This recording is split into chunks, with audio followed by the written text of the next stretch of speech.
अस्सलाम वालेकुम। मैं ग़ुलाम हाजरा बात कर रही हूँ।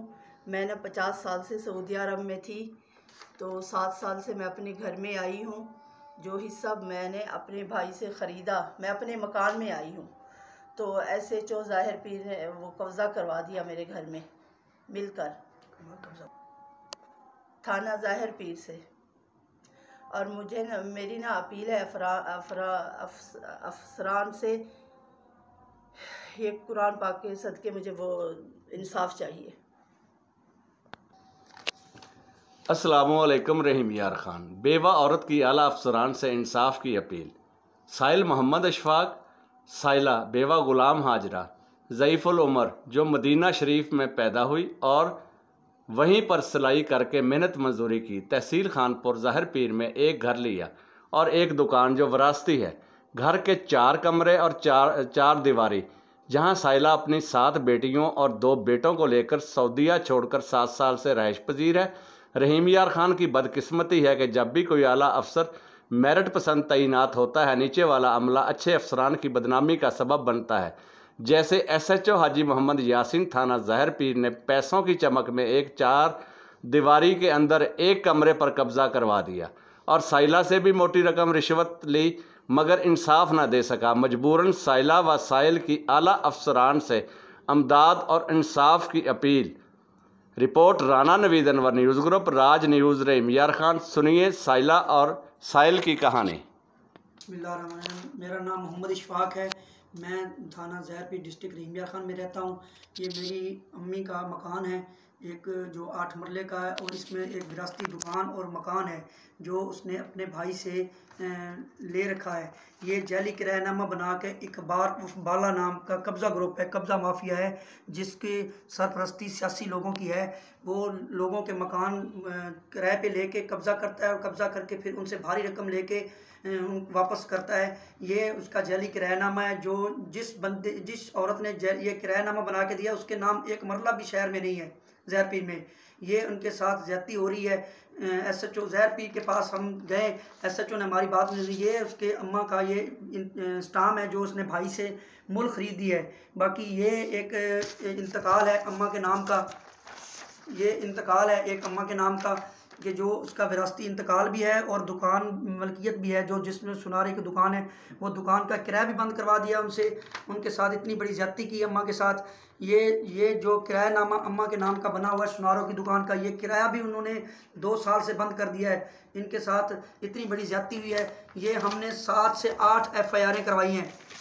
ये FIR है, ये भी उन्होंने भारी रकम दे के खारिज कर दी ये SHO ने। ये हमसे ये फिर दूसरी FIR हुई, ये दूसरी FIR हुई, ये भी उन्होंने खारिज कर दी उनसे भारी रकम लेके। ये फिर तीसरी FIR हुई, ये भी उन्होंने खारिज कर दी भारी रकम लेके। ये फिर उसके बाद चौथी FIR हुई जो उसकी बच्ची के साथ ज्यादती की, उससे भारी रकम लेके इन्होंने SHO हाजी यासीन ने भारी रकम लेके ये पर्चे को खारिज कर दिया।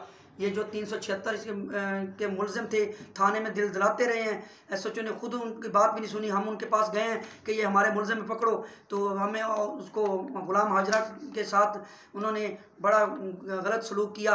और अब हमारे साथ ये कुछ दिन पहले वक़ुआ हुआ है जिसमें ये मेरे नाक की हड्डी का मसला हुआ है, मेडिकल बना हुआ है हमारा, ये मेरी नाक की हड्डी का मसला है। बाकी ये FIR हुई है अभी IO हमसे, ये हमने जज साहब से लोड करवा के आए हैं, जो हमारे घर के अंदर दाखिल होकर उन्होंने मारा है और ये FIR दिलवाई है। ये देखो, ये जज का बना हुआ है। ये IO और SHO हमसे 10,000 रुपये मांग रहा है कि 10,000 रुपये दो तो हम जो है दफ़े इजाज़ करेंगे, नहीं तो नहीं करेंगे, जाओ जो कुछ मर्जी करना कर लो। SHO साहब के पास जाते हैं तो वो कहता है कि DPO साहब के साथ मैं शिकार करता हूँ, मेरा कोई कुछ नहीं कर सकता। अभी हम SHO साहब के पास गए, हमसे भी उसने भारी रकम ले रखी है। IO के सामने हमारे साथ बात हुई है। मैं 15 दिन से लारे लगाता रहा, आज काम करता हूँ, कल काम करता हूँ। जिस दिन हमने उनको पैसे दिए IO को, उस दिन उसने कहा भी परसों इसका काम कर देना। परसों से आज 1.5 महीना हो गया है, हमें लारों पे लारे लगा रहा है SHO, और IO भी हमें लारों पे लारे लगा रहा है। हमारी कोई बात नहीं सुन रहा। हमारे साथ उन्होंने बड़ी ज्यादती की। हमारी FIR हुई, हमारी FIR के ऊपर भी अमल दरामद नहीं करवाने दे रहा है SHO खुद फरीक बना हुआ है। इनको सियासी अप्रोच है। वो कहता है कि मुझे जिस सियासतदान ने लगवाया हुआ है मैं उसकी बात कैसे ठुकराऊँ, मैं तो उस सियासतदान की बात मानूंगा जिसने मुझे यहाँ लगवाया हुआ है। ये हमारी आला अफसरान से, वज़ीर आला पंजाब से, IG साहब से, RPO बावलपुर से, DPO रहीम यार खान से, और हमारी बड़े अफसरान से आला अपील है, इस कुरान का वास्ता हमारे साथ इंसाफ किया जाए।